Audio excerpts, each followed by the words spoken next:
Hi everyone, my name is Mariam Momema. I've been an educator since the past 6 years, among which 4 years I've been teaching business and economics in the UAE for both IB curriculum and A levels. And today I wanted to discuss about something that's very important to me in my classroom and a lot of fellow teachers I've observed the same feeling towards this topic. So I thought let's discuss about it today, which is embedding SEL in secondary classrooms. It can also be in other classrooms, by the way, primary or university classrooms, whatever you wish. Before we delve deeper into this topic and I really show you what I'm going to discuss with you today, I want you to imagine something that's very easy to imagine. Imagine that it's Wednesday afternoon, you're in your last class, and you're super tired because it's been a whole day of teaching, and this is your final class. You're super tired, your students are super tired, and in the middle of the class, a student asks you, Miss, do I really have to study this? Is this even important for us? At that moment, you really want to say that you have to study this. This is part of your curriculum. Why are you asking me such a silly question?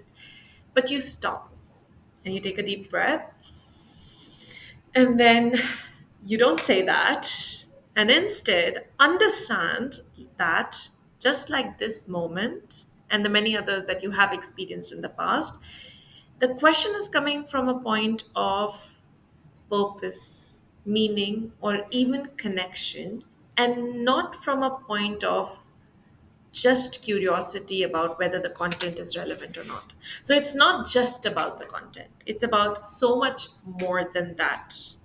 And that is exactly where SEL, social and emotional learning, becomes very important and comes into the picture. The next few minutes, that's what you and I will explore a practical and research informed framework for embedding SEL in our classrooms. And those could be primary, secondary, university classrooms, any classrooms. And not as a separate lesson, because that's very time consuming and sometimes even counterproductive. What we are looking at is an everyday inculcation of SEL into our classroom, in which we don't compromise academic rigor, but we ensure that we dedicate at least 5 to 10 minutes or a little bit more, a little bit less in our daily classes. Now, this all starts with us. We start with emotional regulation because before we manage others, we have to know how to manage ourselves. Just like we can't pour from an empty cup, we can't expect students to regulate themselves if we haven't modeled what that looks like for them. We can do this by what I call micro moments of self care. This can be as simple as you taking a few minutes out of your time in your busy schedule and dedicating it for yourself, in which either you breathe slowly and mindfully, or you can go out and get some fresh air or get some tea and water, but don't multitask, only focus on a very simple out of the lesson task that you're doing. Or, and most importantly, you could love yourself for what you've accomplished for that day instead of competing with yourself every day to accomplish that 100%. It is okay if you planned a lot for the day, but you could only do 70% of it or 60% of it. Love yourself for that and try again the next day. When we understand this and we inculcate this in our lessons, we become a happier and more mindful person. And through that, we are able to regulate ourselves better, which will be seen by our students. Additionally, we should be aware of something called empathy fatigue. We're teachers, we love, and we love caring about our students so much, right? And sometimes, while empathy is very important and it helps us relate and understand students, we forget that it's only the first step to compassion. Empathy is important, but what we do after, the action, is even more important than that. Supporting students, recognizing their struggles doesn't mean making their problem ours in the classroom to solve. Or, even worse, tying our success to the outcome of their problem. When we tie our sense of success to fixing everything for our students, that's when we burn out, and that is what empathy fatigue is. Without understanding this element, a lot of teachers carry empathy fatigue in their everyday lives, and it's a very quiet burden that nobody really sees. Now, how do we solve this problem of empathy fatigue? We can do this simply by following mindfulness. Now, we need to practice mindfulness whenever we have negative or stressful thoughts. And it's not by forcing a positive thought on top of it. If I'm feeling really tired a specific day, I can't just force myself to not be tired. It doesn't work that way. Instead, I'm telling you, whenever you face a negative thought, notice that negative thought and then question your brain, where is this negative thought coming from? For example, one day I'm in a classroom, I've taught everything, I've given a task, and then I feel like super stressed, my head is aching. At that moment, I don't think to myself, no, it's fine, you'll be fine. Instead of that, I question to myself, why is my head aching? Oh, it's stress. Where is the stress coming from? Oh, there is a project due next month that I have not started at all. Okay, can I do anything about it right now? I question my brain this. And then the answer is obviously no, because I'm in the middle of a class and there are more important things to look at. So I stop my brain right then and there and say, you know what? We'll get back to this later. Let's think about the stress later when I can actually do something about it. Because right now, there's something more important to do. So, what I'm doing is I'm delayering the negative thought, finding the pain point, and then putting a positive thought on top of it and saying to myself, you know what, I'm going to do what is important right now and come to this later. And just by this small, simple thing of mindfulness, I'm not forcing myself to be positive, but I'm resetting my brain to focus on what's more important. And instead of carrying everything, I'm carrying priorities. That's what I like to say when I discuss about mindfulness. So this is where we can take care of our inner world, and this is some tips and tricks that really work with me and some of my fellow teachers that I've shared with. Right now that we know this, let's move on to the next part of our discussion, which is student SEL development. Now we have to understand what SEL means for students. There are many research backed benefits of putting SEL into our classrooms. And as you can see on the screen, 23% better behavior in the class. That's amazing. 50% more engagement, and three times more connections and relationships that we can build with our students. So, why would we not want this, right? And for that, I have some very simple strategies before I get into frameworks. Now, these strategies that you see on the screen, I'm sure that every single teacher that is watching my discussion right now has definitely done at least one of them in their classes. Maybe instead of tech enabled check ins, when you have gone into a class, you've asked them, how do you feel today? How's everybody feeling? How are you? Right? That is inculcating SEL into your classroom. You've also given rotating group works, you've given discussion prompts, and so much more. I'm not here to tell you about only these strategies. And while you're doing this, continue doing them. That's amazing. I'm here to tell you a little bit more. Let's discuss a framework called CRISP. And no, I've not spelled it wrong. What does CRISP stand for? It stands for choice, relevance, strength based learning, specific feedback, and passion.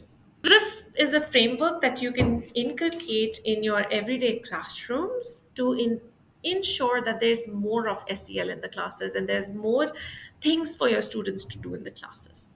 How can you do it? You can create choice by giving them a choice board at the start of the class, in which you have 2 to 3 topics selected by you, given to them as a choice. That, you know what, guys, you choose what topic we should study today.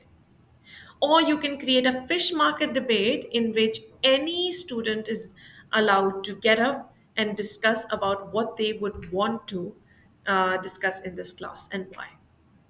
You could create relevance in your class by creating simulations If that's too hard, you can even just have a genius hour in which you create mini projects for your students in which they can solve real problems beyond the school walls. You can provide strength based learning in your classes by having simple things like a strengths showcase week in which all of your students come and in that specific week show what are they skilled at and how is it relevant to your subject. You can provide them specific feedback. Tools like Kahoot's instant feedback mode can be combined with a goal progress tracker that you've made, which gives students instant feedback about what did they do right, what did they do wrong, how can they improve without even having to discuss with you the same.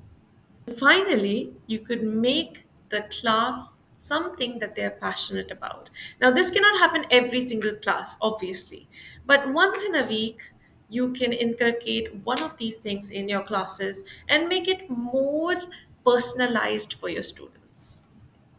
Okay, this was something that I did in the physical lecture where I wanted people to raise their hands if they care about their students. We can't do it right now, but if you do care about your students, I want you to put it in the comment box below that you do and how do you do it? What do you do differently than other teachers, which shows that you really care about your students.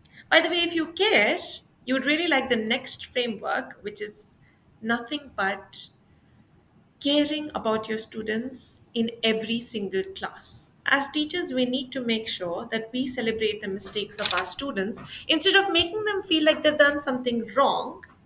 I personally love asking students to share a quick video confession of something they've messed up on in the month. And while it's very, very silly, it makes us all laugh in the classroom and it builds a deeper connection, which is what we really want at the end of the day, right? You can also appreciate diversity by creating a Jamboard, which is like a global wall, and all the students in your classroom can have a culture heritage show and tell in that, in which they post pictures from their culture or they write something about their culture that they really love and would like others to know and learn about. Then you have to evaluate yourself. And we have done this already in Teacher SEL awareness. But if you want to go further into it, you can create a SWOT for yourself and then make your students also do the same. Evaluate yourself and make them evaluate themselves. And finally, you relay feedback in a fun way. I do something which is called two stars and a wish. This is a way of constructive criticism in which I give them two things they've done amazingly well on and one wish that I have for them to improve on. Sometimes I don't do it for them, I make them do it for me. They tell me that what are their two strengths and what is a wish that are willing to achieve in the next few months, and then we can make a plan for it. So I'm there to help them in whatever goal they would like to accomplish through this. It doesn't just have to be subject centered. And that's how we continue to care. We celebrate mistakes and accept their imperfection, but also foster emotional intelligence and resilience on them.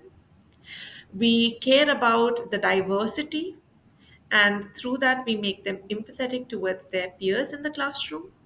We encourage them and evaluate us and themselves to have better recognition of each other and also for better emotional regulation of each other. And finally, we give them constructive feedback. And sometimes I even allow students to tell me something, in the lines of constructive feedback about the class after the class. That helps me as well. So it's a growth classroom and not just a boring old, just content based classroom. So we care. And finally, through care and through CRISP, we are embedding the model framework of CASTLE into our classroom, which is what the entire SEL is based upon. CASTLE stands for self management, self awareness, social awareness, responsible skills, and relationship skills. So, through the care strategies and the CRISP strategies, I've actually been telling you about the core of SEL, which is CASTLE. The castle model has been used in all the ideas I've shared till now, and some more which I will be including in a resource toolkit later on. I want to tell you guys that it's so simple to inculcate SEL in our classrooms. It's not about us using Castle, Care, and Crisp completely. We can use parts of it every single week and make it our own. We can do very, very simple things apart from that as well. Use different apps like Mood Meter app for emotional tracking of how your students feel every day and also for their vocabulary building. We can set some smart goals, provide them as worksheets or in digital forms. We can do a lot more. And we need to do a lot more because this is the need for the students today. To wrap up, I want to show you a landmark meta analysis by Durla et al. From 2011 research. It reviewed 213 SEL programs and found that when we put SEL in the heart of our teaching, everyone wins. The students learns more, the classrooms run more smoothly, and school culture also flourishes. So, this is our end goal. This is where we want to be at. Thank you for your attention. I would love to hear any of your questions and also your ideas because I'm also growing as a teacher and I love listening to discussions that teacher post on LinkedIn, on YouTube, etc. So anything like that, please share with me. And yeah, thank you so much for giving me your precious time. Bye bye.